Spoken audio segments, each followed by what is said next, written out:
가정은 하나님께서 처음으로 세우신 축복의 자리입니다. 사랑하고 이해하며 서로를 세워주는 곳이 바로 가정입니다. 그러나 동시에 가정은 사탄이 가장 집요하게 공격하는 곳이기도 합니다. 겉으로 보기에는 단순한 갈등이나 오해처럼 보일 수 있지만 그 안에는 우리 가정을 무너뜨리려는 보이지 않는 영적 공격이 숨어 있을 수 있습니다. 에베소서 6장은 우리의 씨름이 혈과 육이 아니라 어둠의 권세와의 싸움이라고 말합니다. 가정 안에서 일어나는 수많은 다툼과 상처들을 사람의 시선만이 아니라 영적인 시선으로 바라볼 필요가 있습니다. 가정 안에 있는 문제를 단순한 성격 차이나 상황의 문제로만 여기는 것이 아니라 가정을 무너뜨리려는 영적 공격이 있을 수 있다는 사실을 분별할 수 있어야 합니다. 오늘은 가정 안에 숨어 들어오는 영적 공격을 어떻게 분별하고 그것을 막아내며 건강한 가정을 세워갈 수 있을지 함께 살펴보려 합니다. 화목한 관계를 넘어서 영적으로 건강한 가정을 세우는 것이 얼마나 중요한지 말씀을 통해 함께 깨닫게 되기를 바랍니다. 첫째, 가족을 통해 자신을 인정받으려 하는 것을 조심해야 합니다. 가정은 사랑을 나누는 곳입니다. 서로를 이해하고 지지하며 힘든 순간에는 위로하고 세워주는 것이 가정의 역할입니다. 그러나 사랑받고 싶은 마음이 잘못된 방향으로 흐르기 시작하면 가족 안에서도 인정받기 위한 경쟁이나 갈등이 일어날 수 있습니다. 처음에는 작은 기대였지만 시간이 지나며 점점 가족의 말과 행동을 통해 스스로를 평가하게 되고 기대에 미치지 못하면 실망하고 상처받게 됩니다. 결국 가족을 있는 그대로 사랑하기보다 가족을 통해 스스로를 확인받으려는 마음이 자리 잡게 될 수 있습니다. 성경을 보면 사울 왕이 이런 모습을 보여줍니다. 사울은 처음에는 겸손한 사람이었습니다. 그러나 왕이 된 후 사람들의 인정에 마음이 끌리기 시작했습니다. 다윗이 전쟁에서 승리하고 백성들이 다윗을 칭찬하자 사울은 마음속 깊은 시기와 두려움에 휩싸였습니다. 결국 다윗을 죽이려 하는 어리석은 길로 나아갔습니다. 사울은 하나님의 부르심보다 사람들의 평가를 더 크게 여겼고 그로 인해 무너졌습니다. 가정에서도 이와 비슷한 영적 흐름이 생길 수 있습니다. 부모가 자녀에게 인정받고 싶어 하고 자녀가 부모에게 끊임없이 인정받기 위해 애쓰며 지치는 경우가 있습니다. 배우자 사이에서도 상대방의 말과 태도에 과도하게 민감해져 작은 실망에도 큰 상처를 받게 됩니다. 이런 흐름은 단순한 감정의 문제가 아닙니다. 가정을 사랑과 신뢰의 자리로 세우지 못하게 하려는 보이지 않는 공격일 수 있습니다. 아무리 사랑하는 가족이라도 완벽하게 나를 이해해 주거나 언제나 나를 만족시켜 줄 수는 없습니다. 서로가 연약한 존재이기에 인간적인 인정만을 기대하면 결국 실망하고 상처받게 됩니다. 그래서 가족을 통해 내 존재를 확인하려는 마음은 결국 나를 지치게 하고 가정 안에도 불필요한 긴장과 갈등을 만들어낼 수 있습니다. 그래서 우리는 가족을 통해 인정받으려는 마음을 조심해야 합니다. 가정은 서로를 통해 존재 가치를 확인하는 곳이 아니라 하나님의 사랑을 함께 나누는 곳이어야 합니다. 하나님께 받은 사랑과 인정이 먼저 세워질 때 가족의 관계도 건강해질 수 있습니다. 하나님 안에서 자신을 바로 세우지 못하면 가족 안에서도 끊임없이 인정과 기대에 흔들리게 됩니다. 그렇기에 우리는 이렇게 기도해야 합니다. 하나님, 가족을 통해 나 자신을 증명하려 하지 않게 해주시옵소서. 가족의 반응에 내 가치를 맡기지 않고 하나님께서 주시는 사랑과 인정 안에 머물게 해주시옵소서. 가족은 서로를 인정하고 세워주는 공동체이지만 내 존재를 증명하는 공간이 아닙니다. 가정은 하나님께서 허락하신 사랑의 공동체입니다. 이 영적 시선을 잃지 않을 때 가정은 경쟁과 실망이 아니라 사랑과 신뢰가 흐르는 공간이 될 수 있습니다. 오늘도 나의 마음을 새롭게 하여 가족 안에서 인정받으려는 마음을 내려놓을 수 있기를 바랍니다. 둘째, 경제적 어려움에서 서로를 원망하지 않도록. 경제적 풍요로움에서는 교만하지 않도록 조심해야 합니다.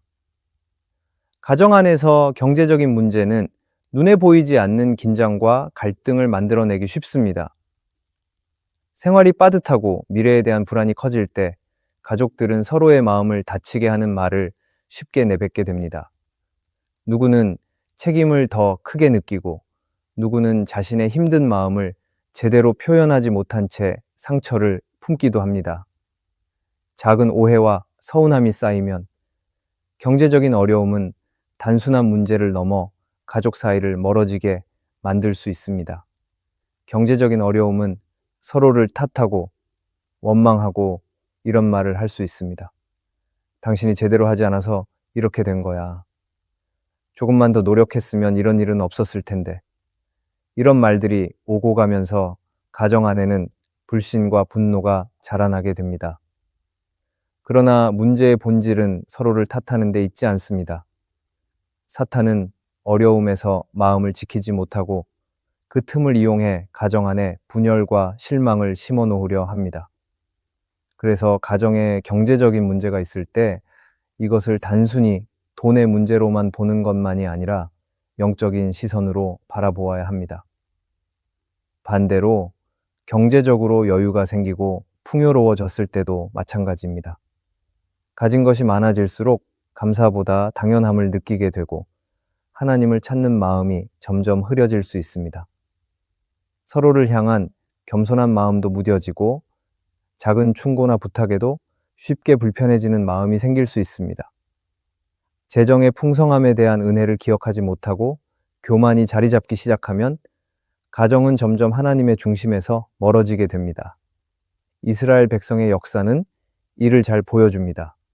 광야에서는 불평했고 약속의 땅에서는 풍요 속에 하나님을 잊었습니다. 부족할 때도 풍족할 때도 하나님을 잊는 마음은 결국 무너짐으로 이어졌습니다. C.S. 루이스는 그의 책 순전한 기독교에서 이렇게 말했습니다. 사탄은 우리가 고통 중에 있을 때보다 편안하고 만족할 때 더 많이 우리를 유혹합니다. 편안함 속에서 느슨해지는 신앙, 당연하게 여기는 마음, 하나님 없이도 살 수 있을 것 같은 교만이야말로 가장 위험한 덫이라는 말입니다. 그래서 우리는 항상 이렇게 기도해야 합니다. 하나님, 경제적인 어려움 속에서도 서로를 원망하지 않게 해주시옵소서. 서로의 부족함을 드러내기보다 서로를 붙들고 함께 견뎌낼 수 있는 힘을 주시옵소서. 하나님, 풍요로운 상황 속에서도 교만하지 않게 하시고 모든 것이 하나님의 은혜임을 늘 기억하며 겸손하게 살아가게 해주시옵소서. 가정은 문제를 해결하는 곳이 아닙니다. 가정은 함께 짐을 나누고 서로를 지켜주는 곳입니다.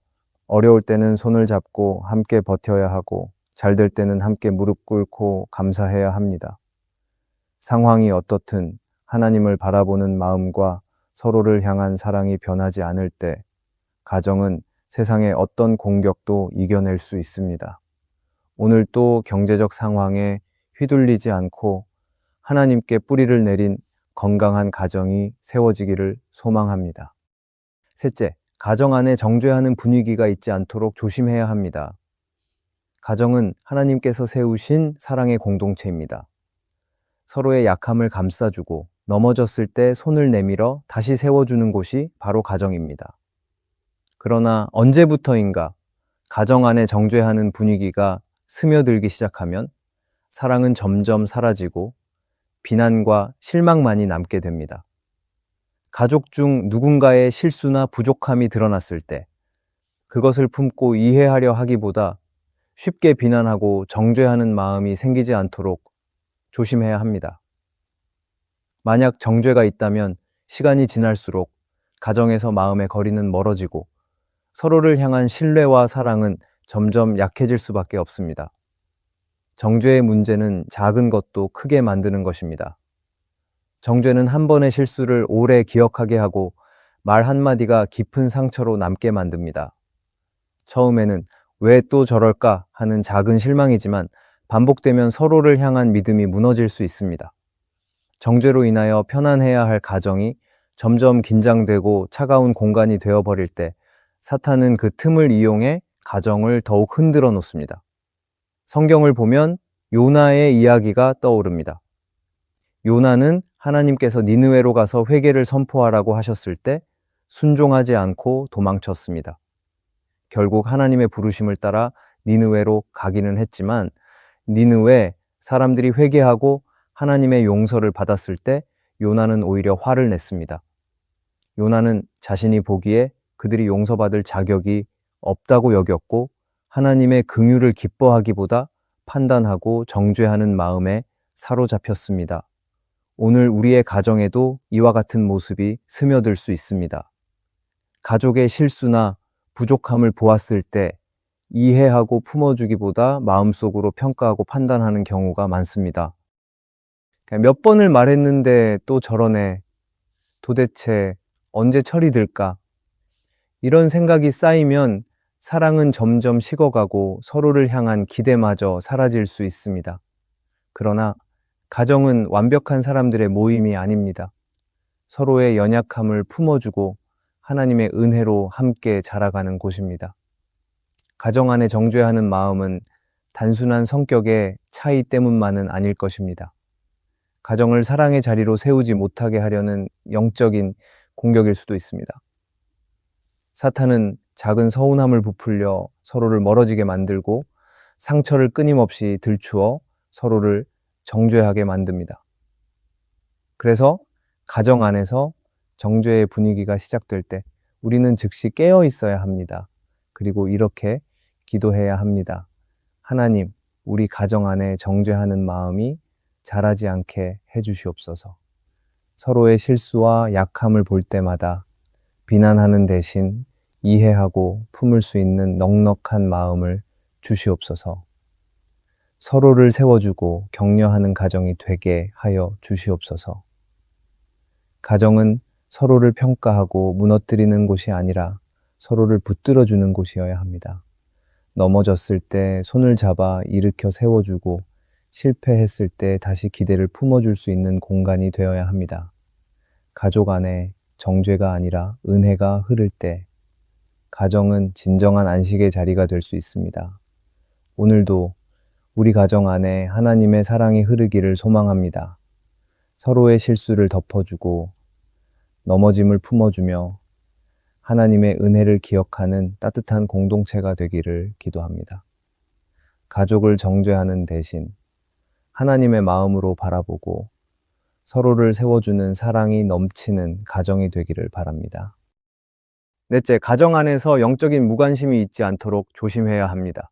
가정은 하나님을 중심에 둘 때 건강하게 세워집니다.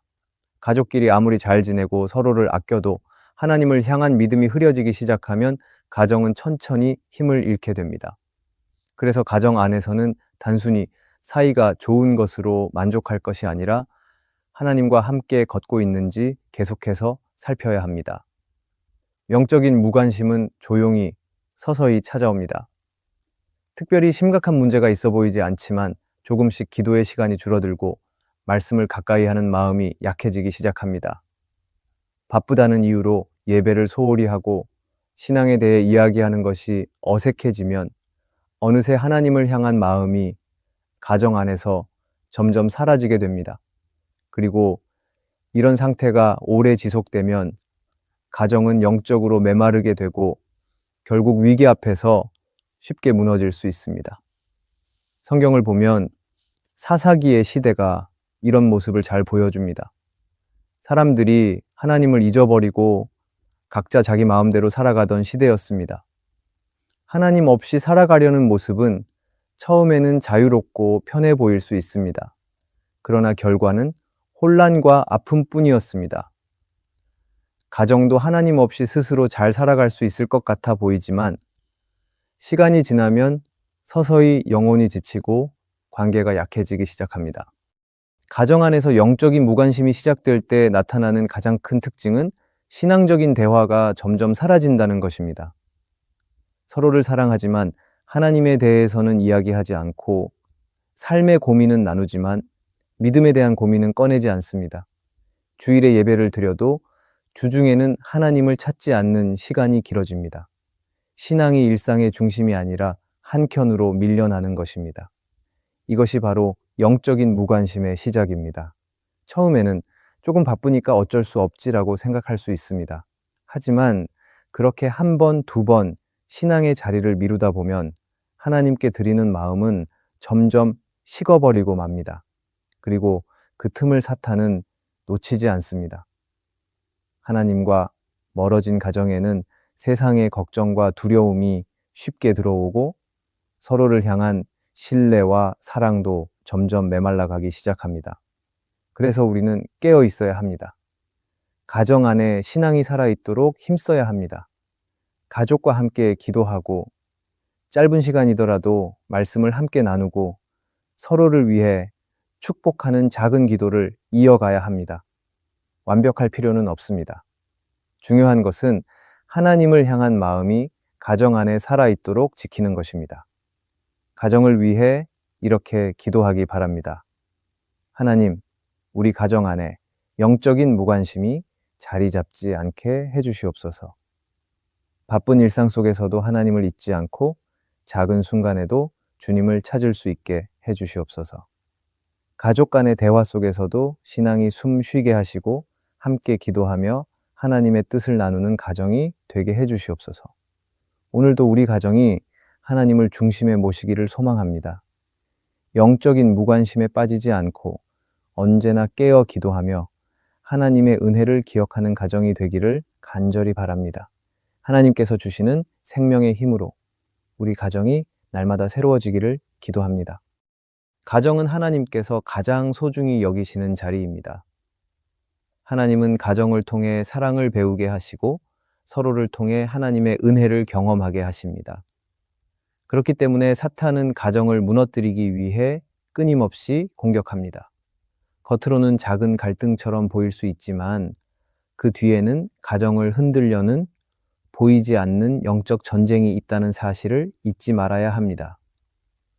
오늘도 우리 가정이 하나님의 은혜 안에 머물기를 소망합니다. 서로를 향한 사랑과 이해를 넘어서 하나님을 향한 믿음과 경외심으로 세워지는 가정이 되기를 바랍니다. 하나님께서 우리와 함께 하시며 가정을 지키시고 이끌어 가실 것을 믿으며 감사와 소망으로 오늘도 하나님 앞에 서기를 원합니다. 오늘의 말씀이 은혜가 되셨다면 댓글에 아멘이라고 적어주시면 감사하겠습니다. 여러분들이 남겨주시는 댓글은 정말 큰 힘이 됩니다. 그리고 여러분들이 눌러주시는 좋아요와 구독도 큰 힘이 됩니다. 오늘도 함께 해주셔서 감사합니다. 기도하겠습니다. 하나님 아버지, 우리 가정을 주님의 사랑 안에 세워주시옵소서. 보이지 않는 영적 공격 속에서도 깨어 기도하게 하시고 하나님을 중심에 모시는 가정이 되게 하여 주시옵소서. 서로를 정죄하는 대신 품어주게 하시고 바쁜 일상 속에서도 주님을 잊지 않는 믿음을 지켜주시옵소서. 어려울 때에도 평안할 때에도 하나님을 바라보며 함께 걸어가는 가정이 되게 해주시옵소서. 오늘도 우리 가정을 지키시는 하나님께 감사드리며 예수님의 이름으로 기도합니다. 아멘.